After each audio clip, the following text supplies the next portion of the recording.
Hello friends, welcome to my YouTube channel. In today's video tutorial, I'll be showing you guys how to install domain controller on Windows and for 2012. From the server manager option, you can see that the computer name is a random one and we have to change this. In order to change this, we have to go to my computer. We have to right click on my computer, select the properties option and change the settings where we can change the computer name to a valid one. In this case, I'm planning to use computer name as Windows 2012-1. Click OK. Once you click OK again, the system will prompt you to reboot the machine and we have to complete the reboot of the system for the new computer name to be active. So the system is rebooting right now.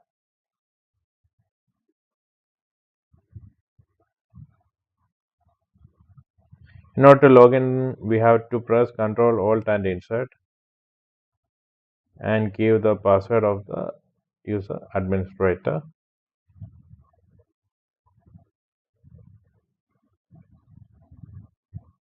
The next thing which I am going to check is whether this system is having a valid static IP address and a valid DNS entry. In our previous video, we have seen how to install DNS server on Windows Server 2012.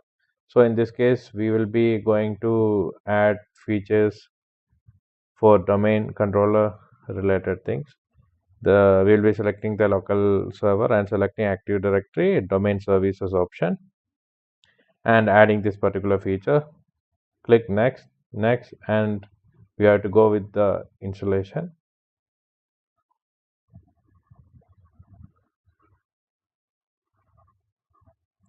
So the domain controller installation is going on now, and we will wait for the installation to be completed.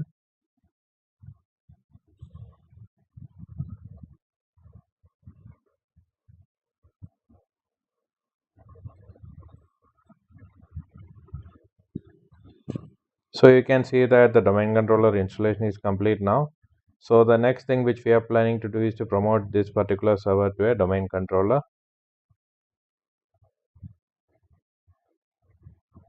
For this, we have to again go to the server manager and promote this server to a domain controller option should be selected.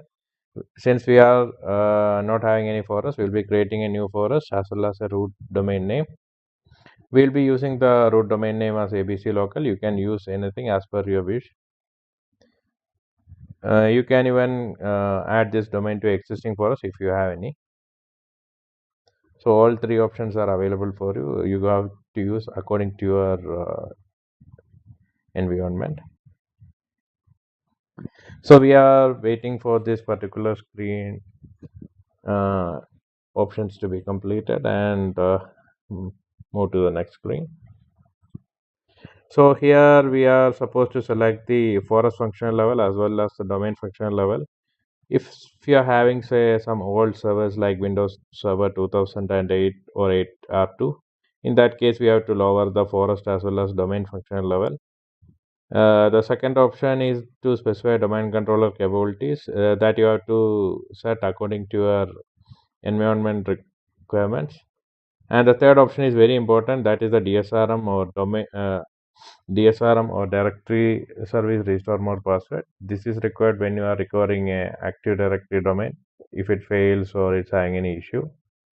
This is not the same as that of your administrator password, it's a different one. It can be same as well. The NetBIOS name can be anything. It's up to you. It should be a unique value. Right now, it will take the NetBIOS name automatically. We will click the next button. These are some of the folders, default folders, which are connected to Active Directory domain services. We'll click next and let the prerequisite check run. In order to get more details about prerequisite, you can click the more about prerequisites link. The verification will take few seconds to complete.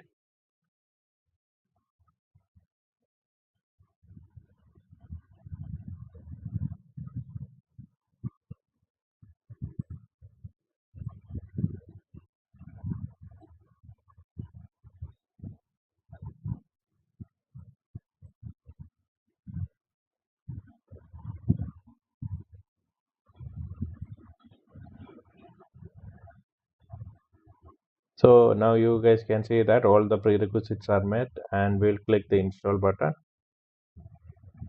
for the domain controller installation to start.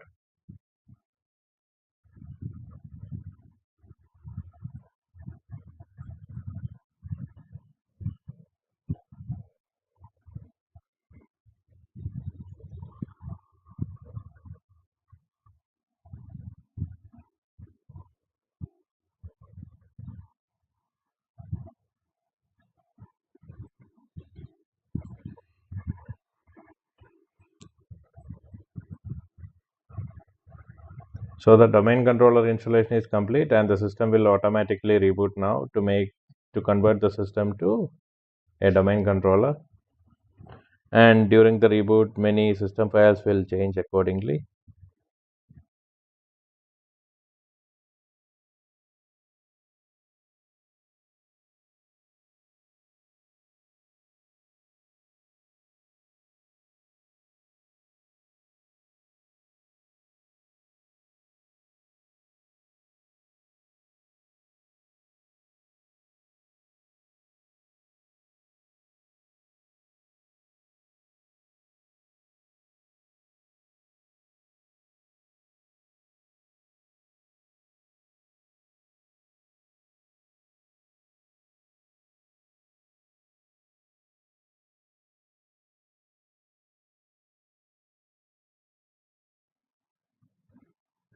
I think you guys can see that our reboot is complete now, and we have to log into the system with the new domain administrator password.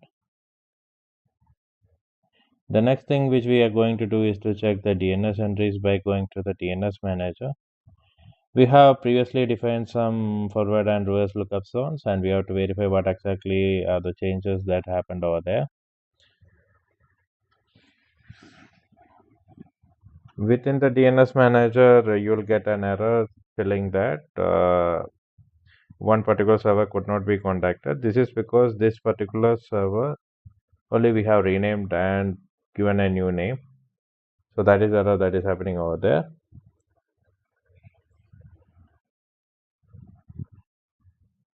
So we can simply ignore it, or we will tell okay we'll add it, but it will not add, and it will show a error symbol on that particular server.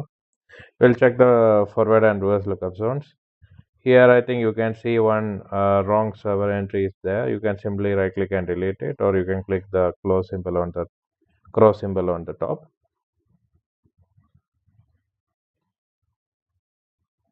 So we will remove it. The next thing which we are going to do is to check the forward and reverse lookup zones. You can see that in the forward lookup zone, we already have two DNS lookup zones configured. The previous one is from my DNS server installation. That's the lab.local one. I'll be deleting that, and I'll be creating that ESXi and vCenter host entries again within the domain controllers DNS lookups forward lookup zone. And I will make sure that that is a pointer record. That means reverse lookup zone is defined as well. The reverse lookup zone will remain the same because our subnet have not changed at all.